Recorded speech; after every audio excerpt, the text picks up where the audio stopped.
kitab Bilangan pasal 14. Lalu segenap umat itu mengeluarkan suara nyaring dan bangsa itu menangis pada malam itu. Bersungut-sungutlah semua orang Israel kepada Musa dan Harun, dan segenap umat itu berkata kepada mereka, sekiranya kami mati di tanah Mesir atau di padang gurun ini, mengapakah Tuhan membawa kami ke negeri ini, supaya kami tewas oleh pedang dan istri serta anak-anak kami menjadi tawanan? Bukankah lebih baik kami pulang ke Mesir? Dan mereka berkata seorang kepada yang lain, baiklah kita mengangkat seorang pemimpin, lalu pulang ke Mesir. Lalu sujudlah Musa dan Harun di depan mata seluruh jemaah Israel yang berkumpul di situ. Tetapi Yosua bin Nun dan Kaleb bin Yefune, yang termasuk orang-orang yang telah mengintai negeri itu, mengoyakkan pakaiannya dan berkata kepada segenap umat Israel, negeri yang kami lalui untuk diintai itu adalah luar biasa baiknya. Jika Tuhan berkenan kepada kita, maka Ia akan membawa kita masuk ke negeri itu dan akan memberikannya kepada kita, suatu negeri yang berlimpah-limpah susu dan madunya. Hanya janganlah memberontak kepada Tuhan, dan janganlah takut kepada bangsa negeri itu, sebab mereka akan kita telan habis. Yang melindungi mereka sudah meninggalkan mereka, sedang Tuhan menyertai kita. Janganlah takut kepada mereka. Lalu segenap umat itu mengancam hendak melontari kedua orang itu dengan batu. Tetapi tampaklah kemuliaan Tuhan di kemah pertemuan kepada semua orang Israel. Tuhan berfirman kepada Musa, berapa lama lagi bangsa ini menista aku, dan berapa lama lagi mereka tidak mau percaya kepadaku? Sekalipun sudah ada segala tanda mukjizat yang kulakukan di tengah-tengah mereka, aku akan memukul mereka dengan penyakit sampar dan melenyapkan mereka. Tetapi engkau akan kubuat menjadi bangsa yang lebih besar dan lebih kuat daripada mereka. Lalu berkatalah Musa kepada Tuhan, jikalau hal itu kedengaran kepada orang Mesir, padahal engkau telah menuntun bangsa ini dengan kekuatanmu dari tengah-tengah mereka, mereka akan bercerita kepada penduduk negeri ini yang telah mendengar bahwa engkau, Tuhan, ada di tengah-tengah bangsa ini, dan bahwa engkau, Tuhan, menampakkan dirimu kepada mereka dengan berhadapan muka, waktu awanmu berdiri di atas mereka, dan waktu engkau berjalan mendahului mereka di dalam tiang awan pada waktu siang, dan di dalam tiang api pada waktu malam. Jadi, jikalau engkau membunuh bangsa ini sampai habis, maka bangsa-bangsa yang mendengar kabar tentang engkau itu nanti berkata, oleh karena Tuhan tidak berkuasa membawa bangsa ini masuk ke negeri yang dijanjikannya dengan bersumpah kepada mereka, maka Ia menyembelih mereka di padang gurun. Jadi sekarang, biarlah kiranya kekuatan Tuhan itu nyata kebesarannya seperti yang kau firmankan. Tuhan itu berpanjangan sabar dan kasih setianya berlimpah-limpah. Ia mengampuni kesalahan dan pelanggaran, tetapi sekali-kali tidak membebaskan orang yang bersalah dari hukuman. Bahkan Ia membalaskan kesalahan bapa kepada anak-anaknya, kepada keturunan yang ketiga dan keempat.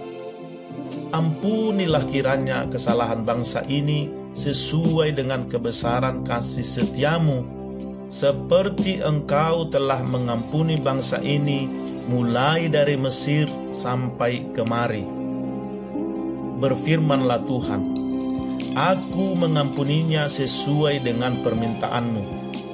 Hanya demi aku yang hidup dan kemuliaan Tuhan memenuhi seluruh bumi.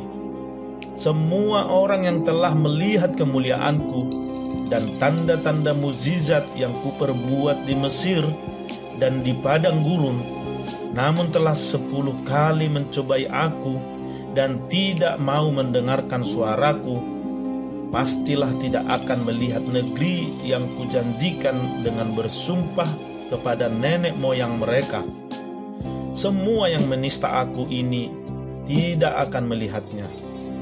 Tetapi hambaku Kaleb, karena lain jiwa yang ada padanya, dan ia mengikut aku dengan sepenuhnya, akan kubawa masuk ke negeri yang telah dimasukinya itu, dan keturunannya akan memilikinya. Orang Amalek dan orang Kanaan diam di lembah. Sebab itu berpalinglah besok dan berangkatlah ke padang gurun ke arah laut Teberau. Lagi berfirmanlah Tuhan kepada Musa dan Harun, berapa lama lagi umat yang jahat ini akan bersungut-sungut kepadaku? Segala sesuatu yang disungut-sungutkan orang Israel kepadaku telah kudengar. Katakanlah kepada mereka, demi aku yang hidup, demikianlah firman Tuhan, bahwasanya seperti yang kamu katakan di hadapanku, demikianlah akan kulakukan kepadamu. Di padang gurun ini bangkai-bangkaimu akan berhantaran, yakni semua orang di antara kamu yang dicatat, semua tanpa terkecuali yang berumur 20 tahun ke atas, karena kamu telah bersungut-sungut kepadaku. Bahwasannya kamu ini tidak akan masuk ke negeri yang dengan mengangkat sumpah telah kujanjikan akan kuberi kamu diami, kecuali Kaleb bin Yefune dan Yosua bin Nun. Tentang anak-anakmu yang telah kamu katakan, mereka akan menjadi tawanan, merekalah yang akan kubawa masuk, supaya mereka mengenal negeri yang telah kamu hinakan itu.